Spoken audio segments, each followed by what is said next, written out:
to the Liberty Insider. This is a program bringing you news, views, information, and analysis of religious liberty events in the US and around the world.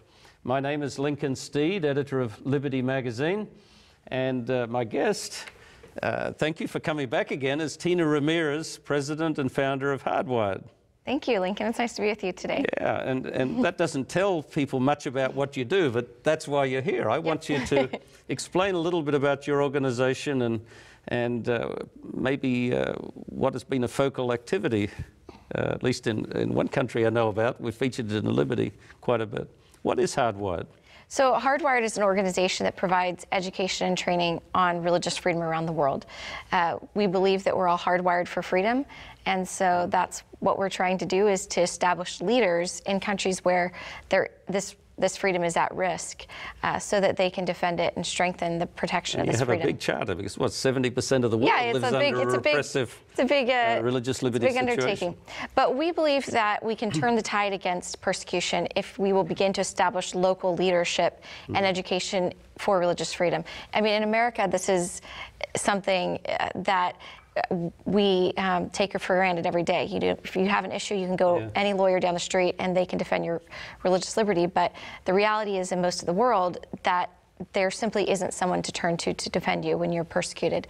And so we're trying to establish that local leadership to turn the tide. Yeah, very good. And I know in one country in particular that's been in the news since after 9/11 in Iraq, you've really been able to make quite a difference, haven't you? Yeah, it's been fun to actually write about it for Liberty for several years now. Yeah, I think we've had about 3-4 articles at least. I know. Unfortunately, we were like the bellwether, explaining what was going to happen, and then it happened, and then we just had to report on how sad, and the ramifications. But I mean, persecution is one of those things that you can see when a country's going south, and the situation in Iraq was pretty indicative that it wasn't going to get any better without making religious freedom a priority in the country. And so for many years, when after the United States went in to Iraq or through Saddam, you had a very unstable country, and there was a lot of conflict between the different Sunni and Shia factions, and religious minorities were really caught in the middle. Caught in the middle. Yeah, a rock between a hard place. Well, you're jumping ahead of me, but I wanted to ask you the question that I really don't read about or hear about. We hear the problem after the fact. What was it like before the US-led invasion, Gulf War II, the bringing down of Saddam? What was it like before? Did this just suddenly appear, all this religious intolerance and persecution? What was the antecedent to what No, it's a great question. And I was just telling you before the break that that for the last few years, I actually researched and wrote a small book on Iraq for an organization called Voice of the Martyrs.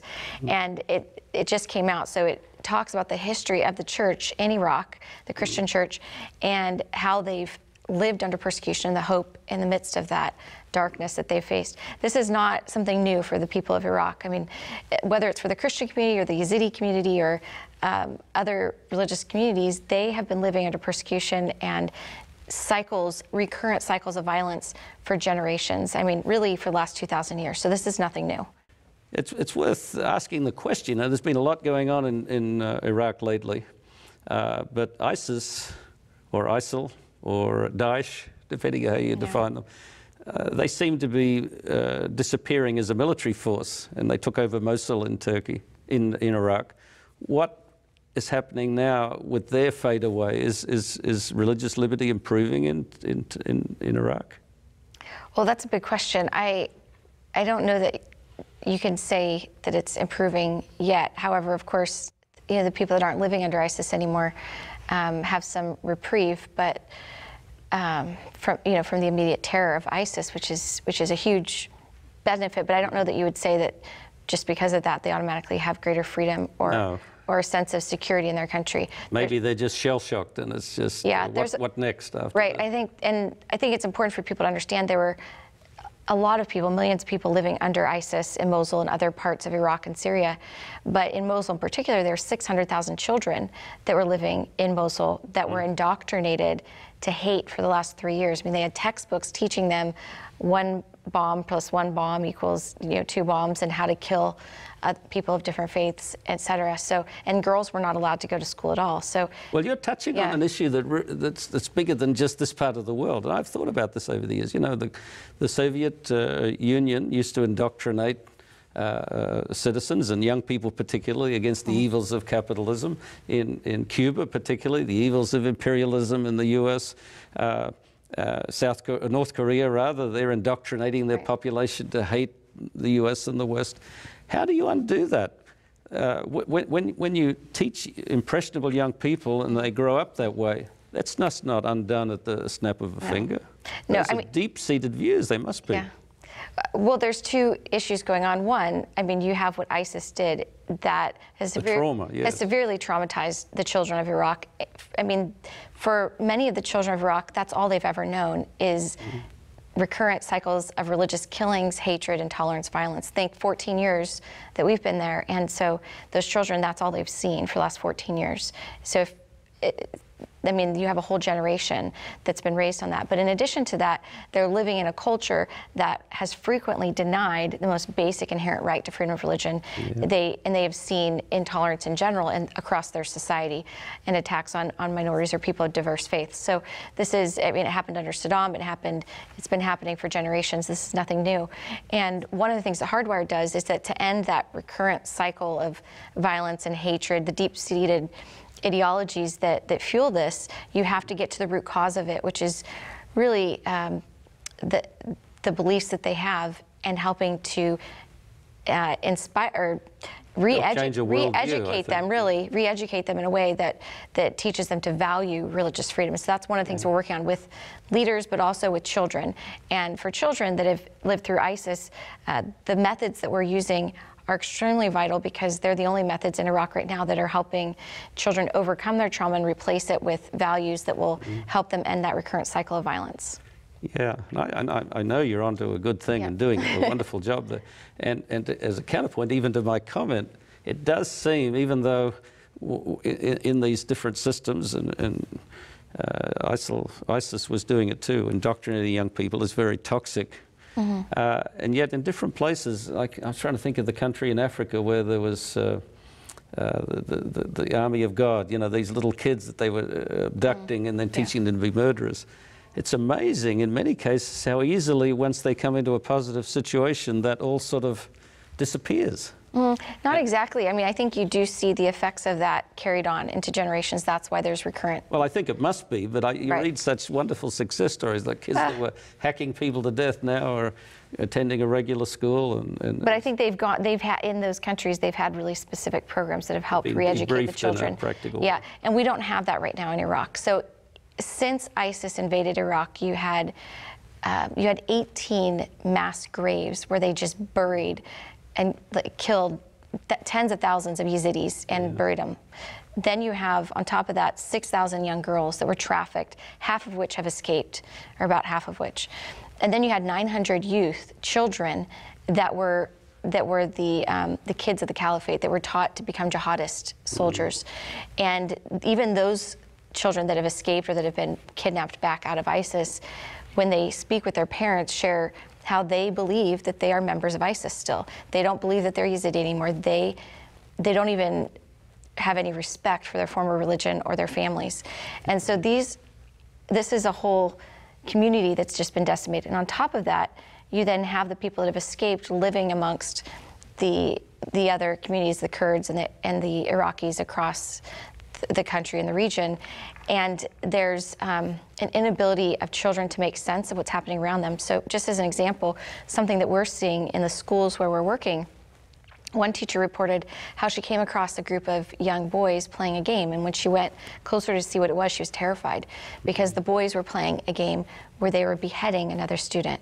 Incredible. To them, it was just a game, but she could understand that for them to identify with a terrorist group isn't just like playing superhero or cowboys and Indians that you see kids. It's much more intense to be that close to the problem where ISIS is still in your backyard and kids are identifying. And these are kids that weren't even affected personally by ISIS, but because that was I mean, kids associate with the superhero, and so that was the winning ticket for a long time in Iraq, as they were making a lot of headway and gains.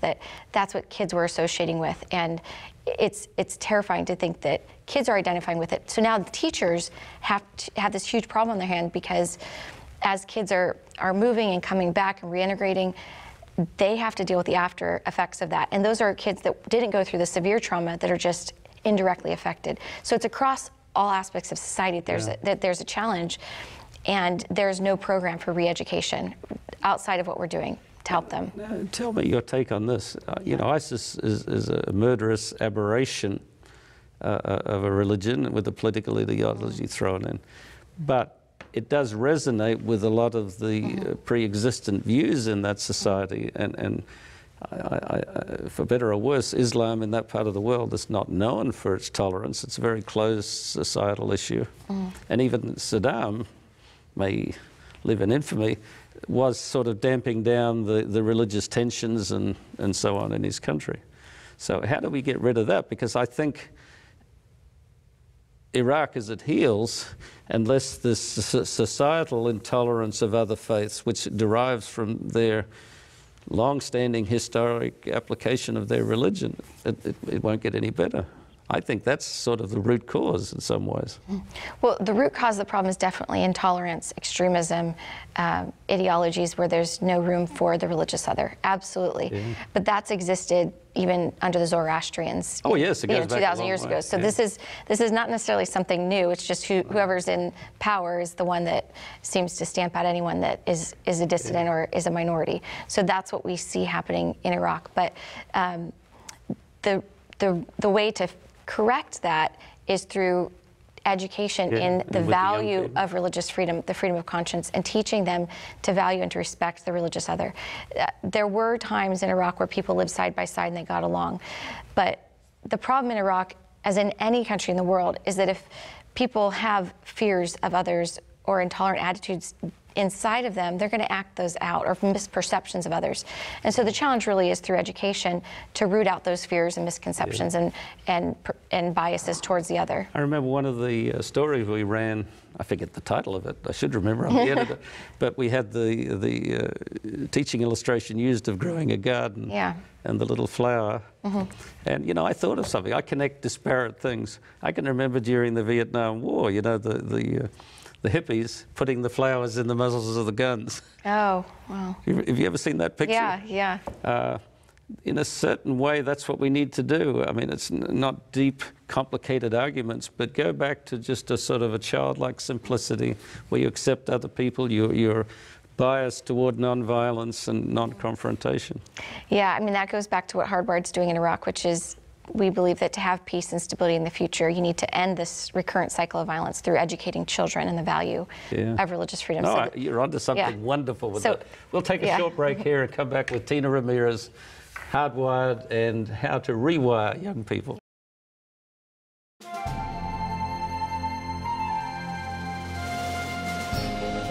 Welcome back to the Liberty Insider. Before the break with guest Tina Ramirez. We were talking about Iraq, and in particular what you're doing, dealing with re-educating or educating the young people to get past the past, right? Yeah, it's really exciting to see what's happening. I mean, you have these examples, as I mentioned, where kids are identifying and reenacting things that they've heard or witnessed on the playground, and at the same time, you have teachers and government officials that are terrified that they know that these traumatized or affected youth have to be re-educated if they want to have a future that involves peace and stability and unity in their country. Yeah. And so that's the space that Hardwired is filling right now. Yeah. And, you know, I must say, even editing Liberty magazine, I love it. I love talking and writing about religious liberty. But sometimes I think, you know, it's all great and theoretical. Yeah. But just words and meetings and all the rest. But you're really involved in making a difference on the ground. No, it's great to be on the ground because for freedom in the future. Right. Well, and I think that, you know, as we kind of started with this, that the future of religious freedom in Iraq hangs in the balance right now. We've seen one of the most nihilistic forms of religious bigotry in our history or in our time in ISIS in the last decade now. And in the past 3 years, it's just ravaged the Middle East. And the Christian community in particular is on the verge of extinction. The Yazidi community is on the verge of extinction. Mandaean community on the verge of extinction. And you name it. You've got Turkmen and a number of different communities that have just been decimated by the violence. And Iraq is now at a point where they realize we cannot go forward. We cannot even, it's all or nothing. If either we all fall together, or we're going to have to take a stand. So just as an example, we had a judge that went through one of our trainings, and he came back a couple months later. They go through a rigorous process, so several cycles of training, until they can really sustain leadership on their own. And whereabouts in Iraq have you been? So all over, but this was predominantly in the north, in Erbil, the Kurdish areas. So this judge was from an area that was controlled by ISIS at the time, and when he left, he was so moved that he said, I'm going to go and I'm going to fight for the justice for the Yazidis and the Christians and all the different communities that were persecuted. It was a Sunni Muslim judge. So he comes back a couple months later, and we asked him how things were going. He served on a court that was very important. And he showed us his phone, and on his phone was this image of his youngest 17-year-old brother being beheaded by ISIS. And I mean, of course, we were shocked, and we asked him, are you going to be able to continue defending religious freedom and helping these persecuted communities if this is what's going to happen to you? And he said, well, this is clearly a warning to me from ISIS, and this is what they do. They send you a photo to scare you. Right. But he said, if I don't do this, if I don't stand up for justice, if I don't bring justice to the victims of terrorism, then this is the reality and the fate that awaits every person in Iraq. And so Hardwired definitely works in some of the most difficult parts of the world. Heavy stuff, isn't it? But we work in places where people have hit rock bottom, and in Iraq, they realize that there's only one way up. And so we have this amazing opportunity now in Iraq that the government in Kurdistan has actually invited us to re-educate the entire youth population, school children. It's about 1.8 million kids, because they realize that if they want to overcome the ideologies of hate and intolerance that are fueling these recurrent cycles of violence that are destabilizing their country, that they have to ensure that there's a respect for the freedom of each other embedded in their culture. And so that's what Hardwired has the opportunity to do. Now, the Kurdish area has been, in a bad story, it's been a relatively positive development. But do you have any understanding why this is so? I mean, before Saddam Hussein was overthrown, he was at war against the Kurds. And of course, in the larger region, they've been at war with separatist Kurdish elements, are at war with Turkey. Yeah, well, the Kurds have a checkered past, I guess you would say. But as I see it, the Kurds are overwhelmingly Islamic, right? Yeah, they're predominantly Sunni Muslim, but I think it's hard to... So what's going on? Why is it better? Why they have a more positive view? I think it's hard to look at the Kurds as one monolith, because if you remember pre-World War I, the Kurds encompassed different Kurdish tribes across Iran, Syria, Turkey, and Iraq, and they were separated. So even within the Kurdish tribes that you have in Iraq, there are different factions. You've got the Talibani family and the Barzani family, and so there's different factions. But what we've seen in Iraq in particular is because of Saddam's hatred of the Kurds and fear of their power or ability to have a power base in the country, he did attack them. And so then when the U.S. came in the Persian Gulf War, we established a no-fly zone. The Kurds became a kind of an isolated area that was very pro-Western, because the West is really the one that came in to protect them. And so they've been much more open to democracy, to some of these ideas of freedom of religion or belief that we're talking about because of that. And they're not... there are Kurds that are very religious, but for the most part, Kurds in general are not super religious. They're more cultural. So that's the impression I've got, and that's sort of what I was fishing for. Perhaps more than some in that area, they're nominally of a religious identity, but not defined by a religious identity. Well, I think they define themselves more ethnically, don't they? Yeah, I think that their ethnicity and their Kurdish identity is far more important in many ways. But that's definitely changed in the last decade. You see a resurgence of Islam and Islamic identity in certain parts of the country. But we've even been invited by the government to do trainings with the imams, and the imams are very responsive to religious freedom. So we have one imam that has his own religious school, and he is, I mean, just the best example of a religious freedom advocate that you could have in any country. He supports women's rights, and he's just the sweetest person, and he's really done a lot of great. He's created lessons now on religious freedom that he's using in his school. So it's very exciting to see what can happen in that country or in that part of the country. You mentioned women's rights. One of the visual images I have of the Kurdish peoples lately, their military units, men and women. Now you don't see that in the whole Middle East normally. The women are not involved with the military. Yeah. Well, the Kurds are fighters. I mean, one of my best friends is a Kurdish woman who she even served with the U.S. military and was blown up twice in different, Humvee accidents, and resilient. But they're strong people. They're mountainous people, so they're just a naturally strong people. I haven't been there. Yeah. That's the impression that I've had, that they're generally in the mountainous areas. Well, we have had a great working relationship with the Kurdish government. So in the past few years that we've been able to run trainings in Kurdistan, because it's the safest part of Iraq, we've been able to build a strong relationship with the Ministry of Education and the Ministry of Religious Affairs.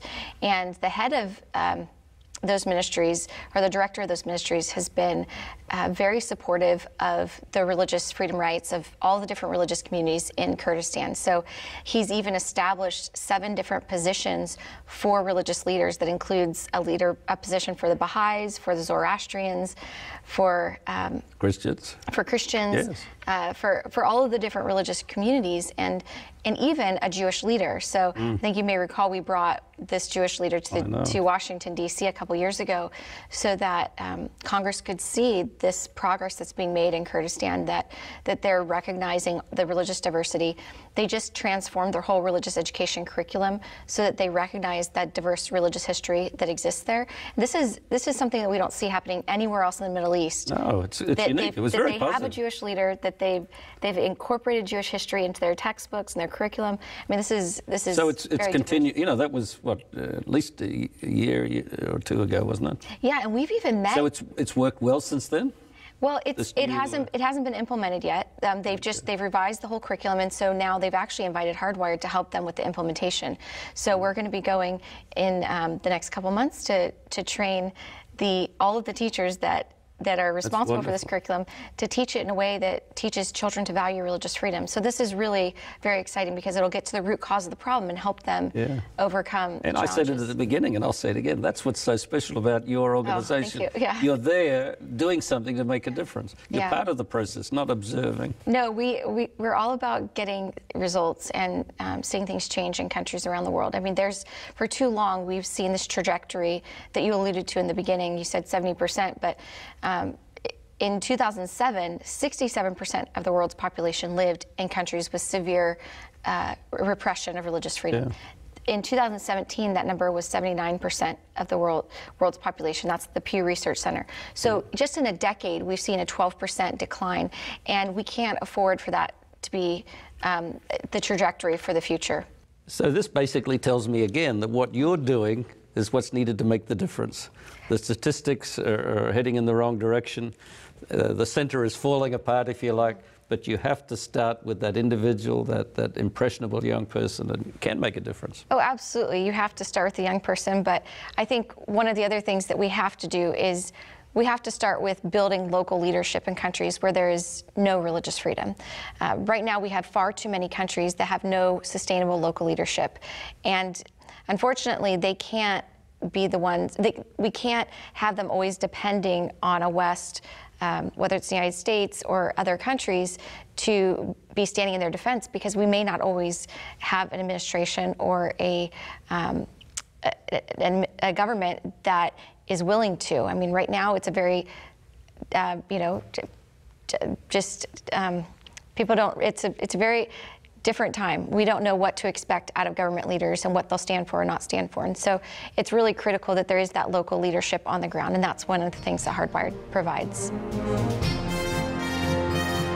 Only a few miles downriver from Baghdad is the ancient site of Babylon and all the biblical imagery that goes with it.